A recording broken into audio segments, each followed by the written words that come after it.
Hello मेरे प्यारे साहिलियंस, आपका स्वागत करता हूं अपनी इस क्लास में। आज का क्लास चैप्टर 4 जैसे देख रहे हैं रिप्रोडक्टिव हेल्थ। रिप्रोडक्टिव हेल्थ का आज लास्ट लेक्चर होने वाला है, क्योंकि इसमें आज हम लोग पढ़ने वाले हैं फर्टिलिटी। हमने पूरा चैप्टर कंप्लीट कर लिया। सर चैप्टर कंप्लीट कर लिया तो एक बार बता दीजिए ना, हम लोगों ने क्या क्या देखा। सर हमने सबसे पहले क्लास में अपना इंट्रोडक्शन देखा। इंट्रोडक्शन में हमने पढ़ा कि why reproductive health is very necessary. क्यों रिप्रोडक्टिव हेल्थ इतना जरूरी है हम लोगों के लिए?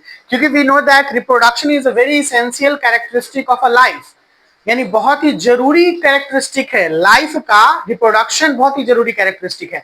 तो एक हेल्दी रिप्रोडक्शन होने के लिए हेल्दी रिप्रोडक्टिव लाइफ भी तो होना जरूरी है। अगर हेल्दी रिप्रोडक्टिव लाइफ नहीं होगा तो हेल्दी रिप्रोडक्शन कैसे होगा?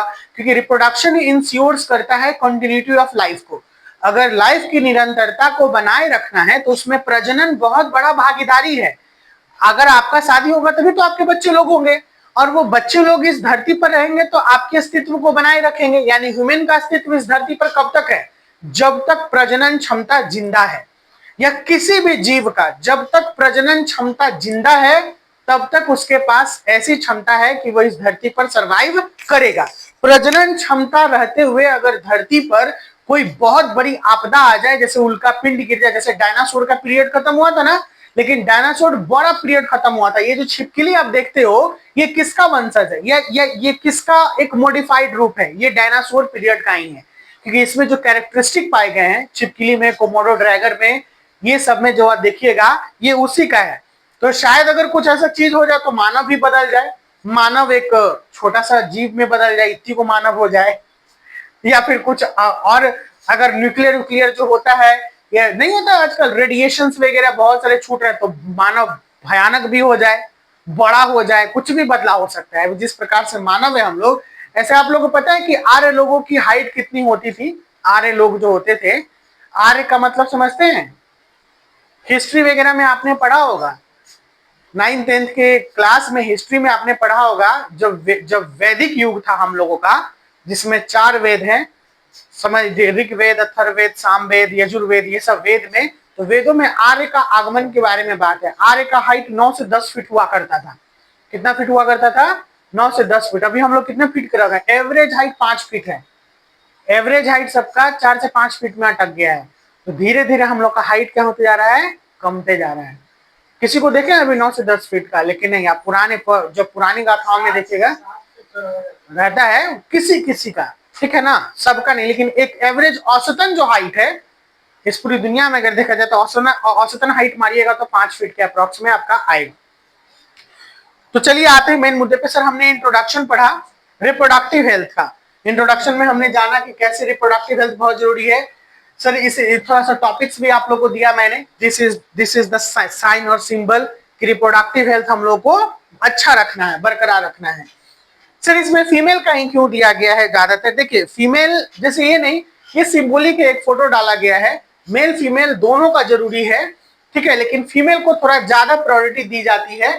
इसलिए दी जाती है क्योंकि फीमेल में बहुत सारे ऐसी जो सेक्सुअल वेलनेस को लेके या फिर रिप्रोडक्टिव वेलनेस को लेके ध्यान दिया जाता है। क्या दिया जाता है? ध्यान दिया जाता है। इनमें सबसे ज्यादा चीज है कि जो मेंस्ट्रुएशन पीरियड आता है, मेंसेस पीरियड आता है, मंथली आता है, ये मेल में एब्सेंस होता है। क्या होता है? मेल में एब्सेंस होता है। हालांकि मेल में भी जो चीजें हैं उनको बहुत अच्छे से ध्यान रखनी है, लेकिन फीमेल में थोड़ा प्रिकॉशन और ज्यादा बरतना पड़ता है उनके साइक्लिक नेचर के वजह से। किनकी वजह से? Cyclic nature.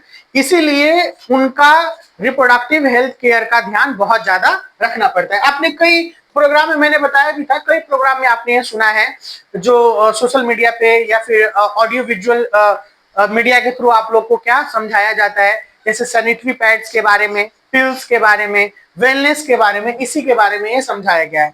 WHO भी क्या कहती है हमने बताया। Reproductive health problem and studies हमने बताया। रिप्रोडक्टिव हेल्थ प्रोग्राम हमने क्लियर किया। Population explosion and birth control clear किया। बहुत सारे मेथड्स हमने अप्लाई किए, periodic subsistence withdrawal, mechanical method, chemical method, lactational amenorrhea, ये सारे पॉइंट्स मैंने क्लियर किए। Mechanical methods, diaphragm, cervical caps, vaults, फिर उसके बाद हमने इंट्रा यूटेराइन डिवाइसेस IUDs के बारे में बहुत सारी चर्चाएं की। और इस बार ट्राइमेस्टर में इसी चैप्टर से 3-4 क्वेश्चन आपका दिए हुए था। सहेली के बारे में, वसेक्टोमी, ट्यूबेक्टोमी, सर्जिकल मेथड के बारे में हमने क्लियर किया। फिगर वाइज भी अच्छे से आपको समझाया, डिफरेंसेस भी आपको बताया, मेथड और एक्शन कैसे कैसे क्या होता है। फिर एमनियोसेंटेसिस हमने बताया, एमनियोसेंटेसिस के बाद एक और था sex determination of amniocentesis, congenital diseases ये हमने बात की, मेटाबॉलिक डिसऑर्डर हमने बात किया, ड्रॉबैक्स ऑफ एमनियोसेंटेसिस। फिर उसके बाद कोरियोनिक विलस सैपलिंग जिसको सीवीएस कहते हैं, ये उससे थोड़ा एडवांस टेक्नोलॉजी था, ये भी हमने बात किया है। Medical termination of pregnancy last class का है, एसटीडीज लास्ट क्लास का है, और आज हम लोग पढ़ेंगे इनफर्टिलिटी। क्या पढ़ेंगे बच्चा लोग? इनफर्टिलिटी। और इनफर्टिलिटी आज पढ़ा के इस सेशन को खत्म कर दिया जाएगा।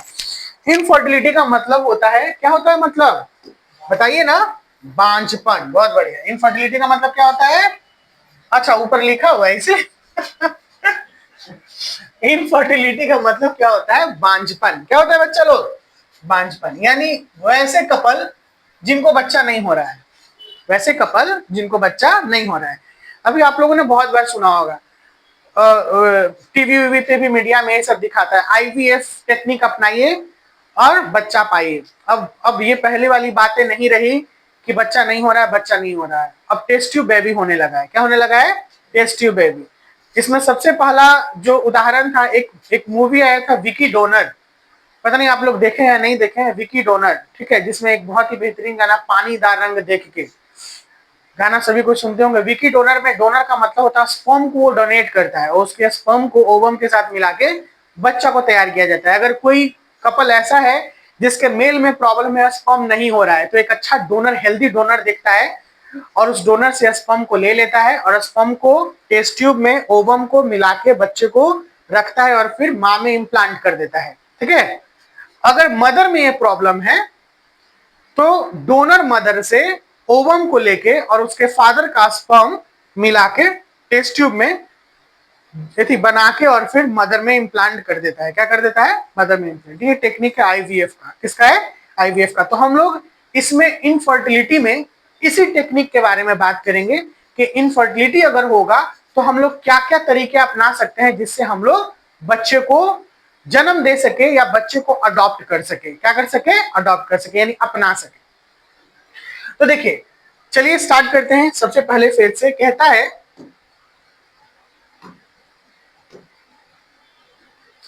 इनफर्टिलिटी का मतलब क्या? बांझपन। Inability to conceive or produce children even after 2 years of unprotected sex cohabitation is called infertility.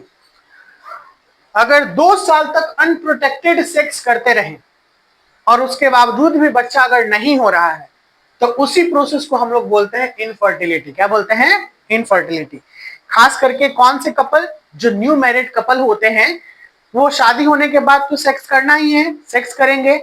Unprotected sex करते हैं, अगर उनको अभी बच्चा नहीं चाहिए तो वो गैप ले लेते हैं, जैसे 3 साल 4 साल का गैप ले लेंगे और उसमें वो तरीके से बहुत सारी चीज अपनाते हैं। जैसे हमने सबसे स्टार्टिंग में पढ़ा था कि कैसे बच्चे को रोका जाए। बहुत तरीके हैं, डिफरेंट।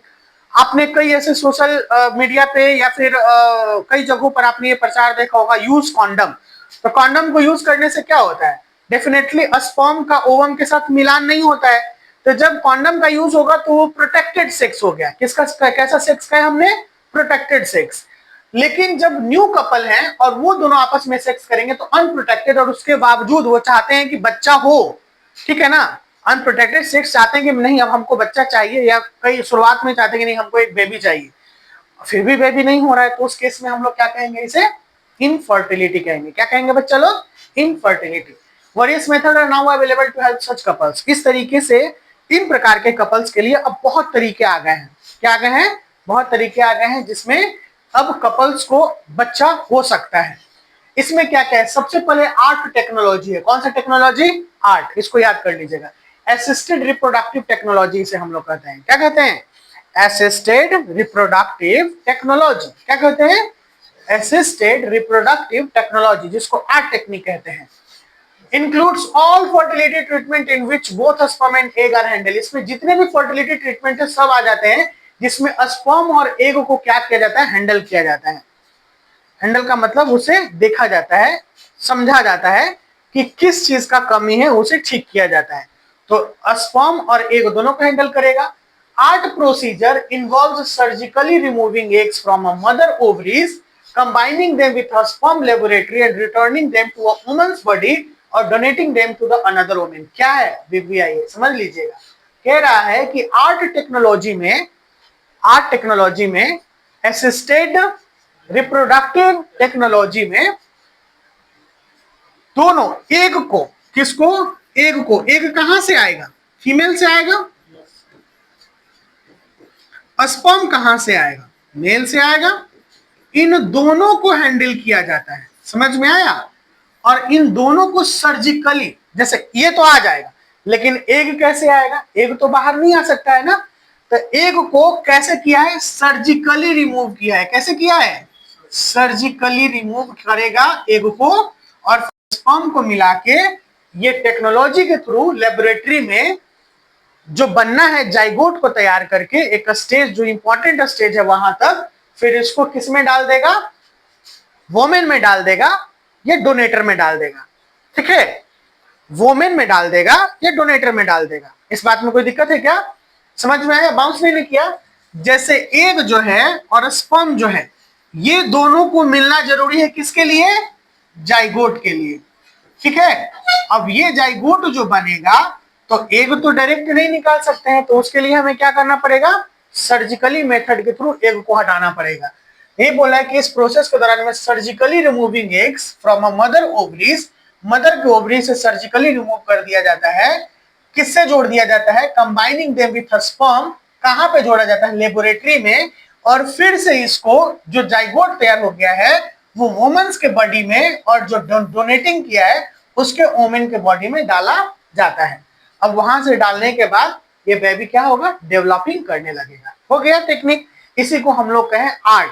आर्ट का फुल फॉर्म क्या है बच्चा लोग, असिस्टेड रिप्रोडक्टिव टेक्नोलॉजी। कितने टेक्निक चले आते हैं आर्ट टेक्निक में, कितने टेक्निक चले आते हैं आर्ट में।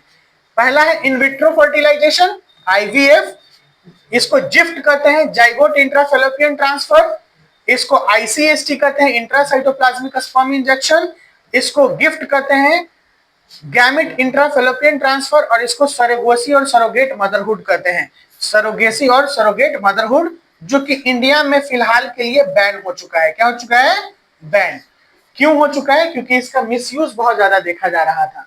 इसके ऊपर मूवी भी बना है 2-3 सरोगेसी मदर के ऊपर, समझ में आ रहा है, मैं बताऊंगा क्यों बैन हुआ है, कोई परेशानी, ये सब याद कर लीजिएगा। इसका फुल फॉर्म पूछेगा आपका एग्जाम में, ठीक है ना, फुल फॉर्म वीवीआई है, पूछेगा जिफ्ट का फुल फॉर्म क्या होता है, सब साथ में बोलिए, जाइगोट इंट्राफेलोपियन ट्रांसफर। आईवीएफ का फुल फॉर्म क्या होता है, इन विट्रो फर्टिलाइजेशन। आईसीएसटी का फुल फॉर्म क्या होता है, स्पर्म इंजेक्शन, ठीक है ना, या ट्रांसफर, ठीक है। और फिर उसके बाद गिफ्ट का मतलब क्या होता है, ठीक है, फेलोपियन ट्रांसफर, और सरोगेसी मदर। तो ये आई, कम टू द नेक्स्ट, देखते हैं इसमें क्या कह रहा है। इन विट्रो फर्टिलाइजेशन कैसा है, इन विट्रो फर्टिलाइजेशन को एक नाम से और जानते हैं जिसका नाम है टेस्ट ट्यूब बेबी। क्या नाम है भैया, test tube baby. Test tube baby के बारे में आपसे प्रश्न करता है, सीबीएसई का सबसे इंपॉर्टेंट प्रश्न है, और बिहार बोर्ड में भी ये करता है, ठीक है, सीबीएसई में भी ये किया है, बिहार बोर्ड में भी किया है, इसलिए वीवीआई है, ध्यान से समझिएगा। In vitro fertilization is also known as test tube baby. कोई दिक्कत क्या, ध्यान दीजिए, इन विट्रो फर्टिलाइजेशन क्या बोलते हैं, टेस्ट ट्यूब बेबी। इसमें transfer of embryo into female genital tract, किसका ट्रांसफर कर रहा है, एम्ब्रायो का। ये एम्ब्रायो कहां पे बना है, टेस्ट ट्यूब में। कहां पे बना है, टेस्ट ट्यूब। और जो कि ये एम्ब्रायो एक बेबी कहलाता है, इसीलिए इसका नाम क्या पड़ गया, टेस्ट ट्यूब बेबी।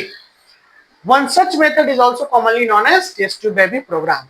तो दिक्कत क्या, स्पर्म ओवम को मिलाया, टेस्ट ट्यूब में तैयार किया, जाइगोट बना दिया, जाइगोट के एक सर्टेन स्टेजेस पे कहां डाल दिया, जाके वुमेन में डाल दिया। तो दिक्कत क्या, बाउंस कर रहा है क्या किसी को, कितना आसान शब्द में है। कहता है ये अब बता रहे कि सबसे पहले किस पे किया गया था, ठीक है ना, ये जो पॉइंट लिखा हुआ ये बता रहा है कि ये सबसे पहले किस पे किया गया था। फर्स्ट अटेम्प्ट, सबसे पहली बार प्रोड्यूस किया गया था test tube baby, made by a Italian scientist, एक इटालियन साइंटिस्ट जिनका नाम था डॉक्टर पेट्रोकी, 1959 एडी, यानी 1959 में ये काम किया गया था। Although this human embryo survived for only 29 days, but his experiment opened a new field biological science। ये जो एम्ब्रियो था ये केवल 29 दिन के लिए सरवाइव किया था। कितने दिन के लिए, 29 दिन के लिए। लेकिन ये जो एक्सपेरिमेंट था एक बायोलॉजिकल साइंस में नया अध्याय को खोल दिया। न्यू फाइल को। जब कोई एक्सपेरिमेंट आया और एक्सपेरिमेंट फाइनल भी हो गया, भले ही कुछ समय के बाद वो खत्म हो जाए, तो उसको लेके क्या है, एक नया फिर से एक्सपेरिमेंट कर सकता है। अभी जो रिसेंट में आपका मूवी आया है, कौन मूवी है? अल्फा। नाम सुना है आपने अल्फा का? चल रहा है अभी सोशल मीडिया पर, बहुत ट्रेंड कर रहा है अल्फा। इंडिया में एक प्रोग्राम के अकॉर्डिंग ये बनाया है कि अल्फा एक सीरम है जिसको इंजेक्ट करने के बाद थोड़ा पावर बढ़ जाता है, लेकिन उसको इंजेक्ट करने के बाद 6 महीने में कुछ डिफरेंट डिफरेंट रिजल्ट आने लगा, यानी सोल्जर्स मरने लगे। तो हर एक सीरम का, हर एक दवाई का एक साइड इफेक्ट भी होता है। अगर स्टेरॉइड हम लोग, आप लोग सुनते हैं ना कि जो जिमर होते हैं वो स्टेरॉइड लेते हैं, स्टेरॉइड से उनका एकदम बॉडी तगड़ा बन जाता है, एकदम टनाका, लगता है कि पूरा सब जियो गर्दा मच गया। लेकिन स्टेरॉइड लेने वाले इंसान जल्दी ज्यादा दिन तक जीते नहीं है, उनका हार्ट का रिदम बिगड़ने लगता है, उनका मेटाबॉलिक एक्टिविटी बिगड़ने लगता है और वो बहुत अर्ली एजेस में मरने लगते हैं अगर ध्यान नहीं दे तो स्टेरॉइड्स जो होता है, जो नेचुरल वे में आ रहा है वो तो आ ही रहा है, लेकिन अगर उसको अननेचुरल वे में आप अपने शरीर में इंजेक्ट करते हैं तो कुछ तो हानिकारक करेगा ना भाई। स्टेरॉइड हार्मोन उत्तेजना बढ़ाता है। जैसे अगर आप 10 बार ऐसे ऐसे करके थक जाइएगा जिम में, या फिर ऐसे ऐसे करके थक जाइएगा 10 बार, बहुत हो गया 10 बार थक गए, स्टेरॉइड ले लीजिएगा तो 50 बार मारने का क्षमता आ जाएगा। समझ में आ रहा है? 50 बार मारिएगा, जहां 10 बार मार रहे थे वहां 50 बार मार रहे थे, तो उत्तेजित किया ना आपको। समझ में आ रहा है? देखिए शर्माइएगा नहीं, एकदम बायोलॉजी है, बायोलॉजी में जो किया शर्म उसका फूटा करम। एगो बात बता रहे हैं, हंसी आएगा इस पे, हंसी नहीं आएगा, थोड़ा दुख भी था, हमको दुख लगा। शायद नया नया शादी हुआ या पता नहीं क्या, तो पत्नी अपने पति को गोली खिला दी, और गोली 3-4 को खिला दी। अब पति, उस पे लिखा हुआ था कि पति रात भर सेक्स करते रह गया और उसके बाद वो मर गया, मतलब वो पत्नी है। फिर बाद में जब उसको पता चला तो उसके शरीर में गोली बहुत ज्यादा निकला, मतलब ये जो है ना उस समय, तो ये स्टेरॉइड्स हार्मोन होते हैं जो उत्तेजित कर देते हैं। कोई भी चीज अननेचुरल वे में होगा तो उसका साइड इफेक्ट होगा ही, होगा कि नहीं होगा? तो ऐसे बहुत सारे केसेस आपको अभी देखने के लिए मिलेंगे। अभी तो इतना दयनीय दयनीय, पता नहीं मेरे पास ही आता है कि आप लोगों के पास जाता है, समझ में नहीं आता है। अभी रेप का केसेस इतना बढ़ा हुआ है कि मेरे पास जब भी 2-3 को, जैसे कि मैं जब पोस्ट करता हूँ अपना वीडियो तो कुछ समय लेता है उसको पोस्ट होने में, तब तक फिर हम रील्स देखने लगते हैं, उतना तो समय है नहीं, क्योंकि अगर 1 मिनट 30 सेकंड का रील्स को पोस्ट करें तो 1 मिनट के लिए थोड़ा सा समय लेता है, 30 सेकंड 20 सेकंड 50 सेकंड या 1 मिनट तक का लेता है, तब तक देखते हैं, तब तक उतना में कम से कम 2 से 3 वो ऐसा वीडियो चलाता है कि जो एकदम दिल को छू जाता है और लगता है कि ये चल क्या रहा है हमारे दुनिया में, हमारे जमाने में। कल एक ऐसा वीडियो था, एक ऐसा आया, पता नहीं आप लोगों ने देखा या नहीं देखा है, पाकिस्तान में नहीं पता नहीं कहाँ का था, ये था एक, जैसे कैसे पानी वाला, पानी रहता है जमा हुआ दलदल उलदल जैसा, वैसे तो एक 2-3 को आदमी था गया और वहां से नीचे से पीछे आदमी था, उसे बताया कि ऐसे, तो निकाला तो उसमें से एक लड़की का लाश निकला, ठीक है, और फिर उसके बाद उस आदमिया को ऐसे तीर के फिर मारने लगा, लिखे हुए था कि मतलब वही समझ जाओ क्या किया होगा, रेप करके उसको पानी में डाल दिया होगा। और पूरा जब पता चला तो हाँ, पानी के अंदर कैसे महकेगा? भारी उड़ी से कुछ दाब उब दिया चाहे कुछ भी तो नहीं महकेगा, लेकिन हाँ अगर मिसिंग है, शक जिस पे हुआ तो फिर बताएगा ना मारने उड़ने पे, तो वही लगता है ले जाएगा। बताए ये चीजें जो चल रही है ना वो बहुत गलत चल रही है, ये समाज में बहुत सुधार आने की जरूरत है। और सबसे जरूरी चीज है कि हम लोगों को अलर्ट रहना, हमारे घर में जो भी बेटी है, बेटियां हैं, बहनें हैं, उस चीजों पे ध्यान रखना, उनको प्रोटेक्ट करना, ये चीज है। आप लोग भी जो हैं, जितने भी बच्चे हैं, इस चीज पे ध्यान रखिए कि किसी के साथ गलत ना हो।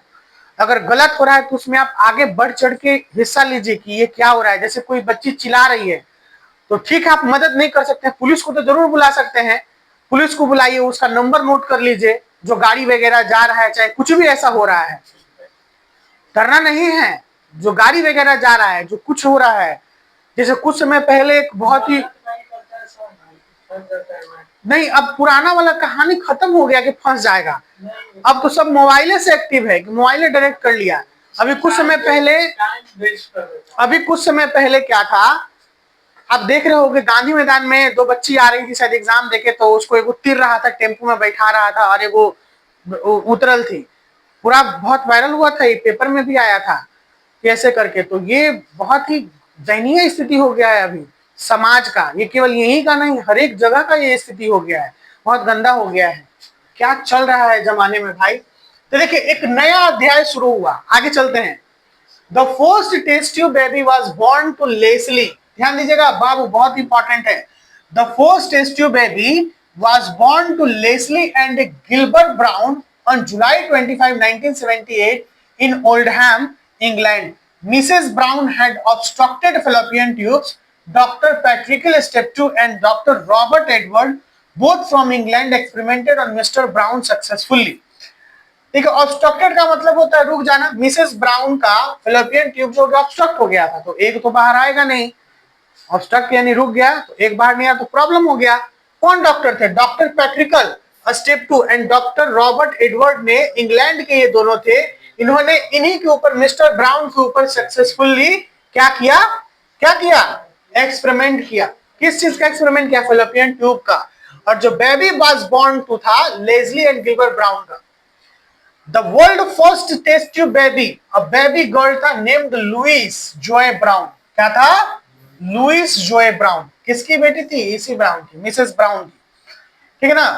तो कौन थे दोनों यहाँ पर? The first test tube baby was born to Leslie and Gilbert Brown on July 25, 1978 का। याद रखिएगा ये बात को। Later test tube baby were also born in Australia। फिर आगे जाके इंग्लैंड के बाद ऑस्ट्रेलिया, यूनाइटेड स्टेट और सम अदर कंट्रीज में भी टेस्ट ट्यूब बेबी बॉर्न हुआ। हमारे भारत में भी ये हुआ है, और भारत में जो टेस्ट ट्यूब बॉर्न है वो अभी तक है।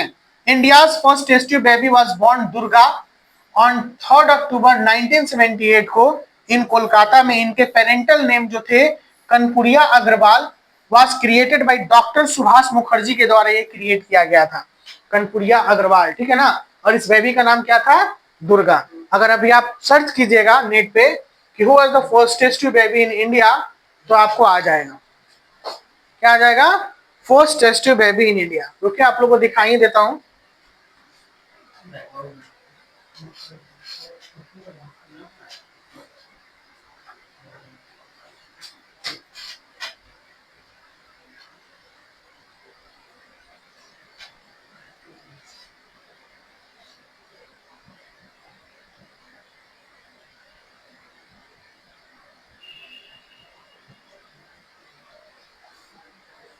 First test tube baby in India, Kanupriya Agarwal, lovingly known as Durga. इनका फिगर भी होगा।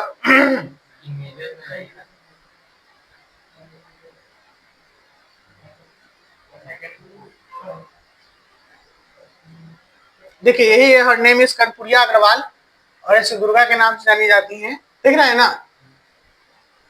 यही फर्स्ट टेस्ट ट्यूब बेबी है। हियर समझ में आया? First test tube baby in world Brown यही है, ये फर्स्ट टेस्ट ट्यूब बेबी है। World first test tube baby Louise brown.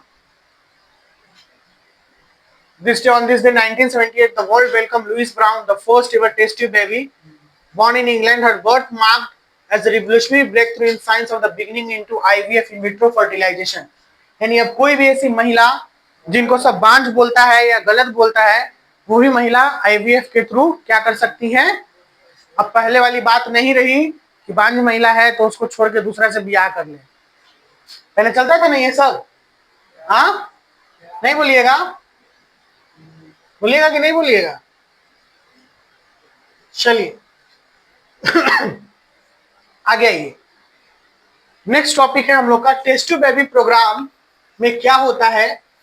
ध्यान दीजिएगा, बहुत आसान है, आसानी से समझ जाइएगा। टेस्ट ट्यूब बेबी प्रोग्राम में क्या होता है बच्चा लोग?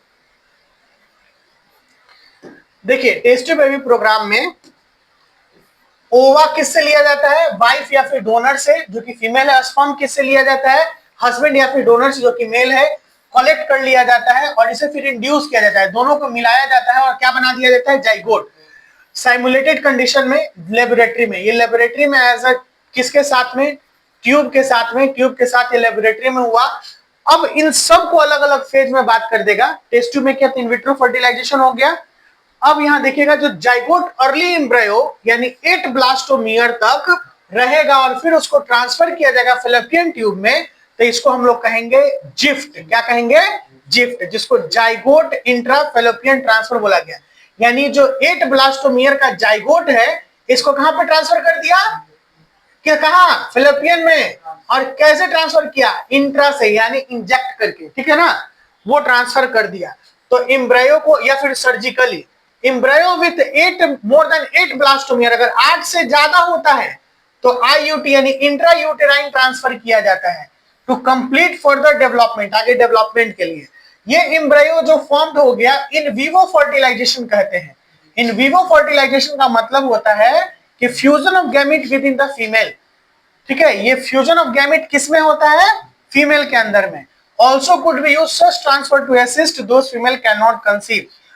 वैसे फीमेल को दिया जाता है जो फीमेल कंसीव नहीं कर सकती हैं। कौन नहीं कर सकती हैं? फीमेल कंसीव नहीं कर सकती है। इसका मतलब कि वो बेबी को कंसीव नहीं कर सकती हैं, उनमें इस प्रकार के टेक्निक को अपनाया जाता है। समझ में आया? यानी आफ्टर सेक्सुअल रिलेशनशिप के बाद भी उनका प्रेगनेंसी नहीं आ पा रहा है, वो बेबी कंसीव नहीं कर पा रही है, तो ये दो टेक्निक जिफ्ट और आईयूटी, ये दोनों अप्लाई किया जाता है जो कंसीव नहीं कर सकती हैं। और ये क्या है? एक जिफ्ट कितने तक? ये क्वेश्चन आपका नीट का क्वेश्चन है, बोर्ड का क्वेश्चन है नीट का। जिफ्ट 8 ब्लास्टोमियर तक, और आईयूटी कितना? मोर देन 8, 8 से ज्यादा। अब आइए ये वाला इंट्रासाइटोप्लाज्मिक स्पर्म इंजेक्शन, जिसको आईसीएसआई कहते हैं। तो अब आप देख रहे हो नाम से क्या क्लियर कर रहा है? स्पर्म का इंजेक्शन कर रहा है। किस लेवल पे? इंट्रा लेवल पे। कैसे? Cytoplasmic sperm injection. तो यहाँ पे इज अनदर स्पेशलाइज्ड प्रोसीजर है जिसमें it to form an embryo, एक एम्ब्रियो बनाया जाता है लेबोरेटरी में, which sperm is directly injected into the ovum. यानी ये ओवम है और यहाँ पे डायरेक्ट इंजेक्ट कर दिया स्पर्म को, किसमें? इस ओवम में। इसीलिए जब स्पर्म को इंजेक्ट किया किसमें? इस ओवम में, तो इसका नाम क्या पड़ गया? इंट्रासाइटोप्लाज्मिक स्पर्म इंजेक्शन, क्योंकि स्पर्म को इंजेक्ट कर रहा है। आगे आइए।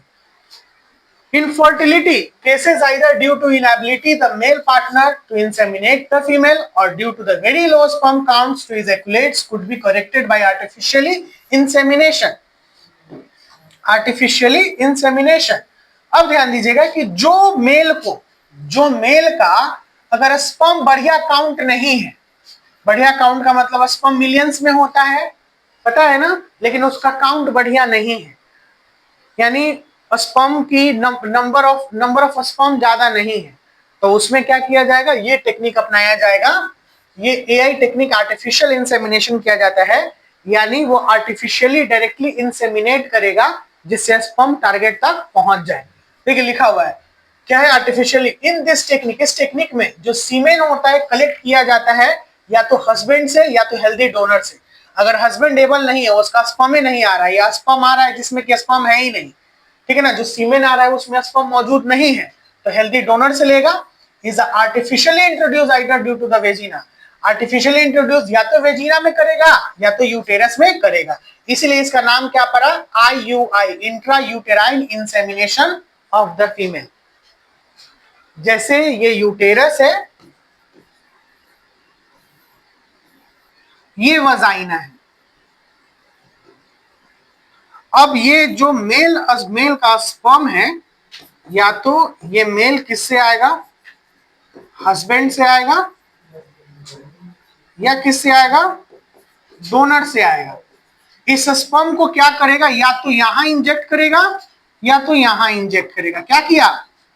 इंजेक्ट। तो इसको क्या नाम दिया गया? आईयूआई, ठीक है ना। क्या नाम दिया गया?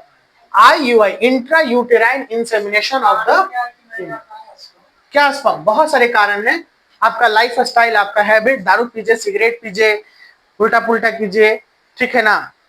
तो फीमेल में भी उसका हेल्दी हैबिट, यही सेम हैबिट, हाँ सेम हैबिट है, जो हैबिचुअल, जैसे कि आजकल की शहरी फीमेल, जो शहरी लड़कियां होती हैं, खूब नाइट डिस्को डांस, दारू वारू पब, ये सब सिगरेट वगैरह, late ages marriage. Late ages करने का मतलब अभी लाइफ बनाना है, हाँ 30-35 साल के बाद ब्याह करेंगे, 40 साल के बाद ब्याह करेंगे। एक अच्छा मूवी तो है इस पे, गुड न्यूज, आप लोगों ने देखा होगा, दोनों कोई अपने करियर को बनाने के लिए कितना लेट हो जाता है, फिर बेबी सोचता है तो बेबी होवे नहीं करता है। तो बहुत सारे कारण हो सकते हैं इसके। ये ऐसा नहीं कि सबके साथ ही होगा, किन्हीं किन्हीं के साथ होता है। आगे आइए, अब आया हमारा, देखिए गैमेट इंट्राफैलोपियन ट्रांसफर, ये जिफ्ट है। अब गैमेट का मतलब क्या, तो गैमेटी का मतलब स्पर्म प्लस ओवम, इसी को ना गैमेट कहेंगे जी, ध्यान दीजिएगा। Is the latest technique is to produce the child in sperm, या तो मास्टरबेशन या इलेक्ट्रो इजैकुलेशन से ओवम को ऑब्टेन किया जाता है लैप्रोस्कोपी से, और इंजेक्ट कर दिया जाता है mid part of the oviduct में, separated catheter in a cycling female in a proliferative stage में। इसीलिए इस प्रोसेस को बोला गया गैमेट इंट्राफैलोपियन ट्रांसफर। क्लियर हो गया ये पॉइंट? बहुत अच्छा था, आसान था, ये लेटेस्ट टेक्निक है अभी। आज द लास्ट वन है सरोगेट मदरहुड। क्या है? सरोगेट मदरहुड, यानी इसमें वूम्ब को, ये जो वूम्ब यानी गर्भ है, इसको रेंट पे लिया जाता है। किस पे लिया जाता है? रेंट पे। Surrogate motherhood is a byproduct of the artificial insemination. It's mean that woman allowed to fertilize ovum of another couple to be infected into her womb, then she carries it to full term of other couple. यानी इसमें ये जो वो child है surrogate mother के अंदर में है, तो सरोगेट मदर के अंदर में किससे जुड़ा रहेगा? प्लासेंटा से जुड़ा रहेगा। प्लासेंटा से जुड़ेगा ना, प्लासेंटा से नरिश करेगा। लेकिन ये जो जीन है इसका, वो इसके ओरिजिनल मदर पेरेंट का होगा, क्योंकि जेनेटिकली जाइगोट ऑलरेडी तैयार हो चुका था। अब इसमें सिर्फ नरिशमेंट जो मिलेगा वो मिलेगा किससे? सरोगेट मदर से।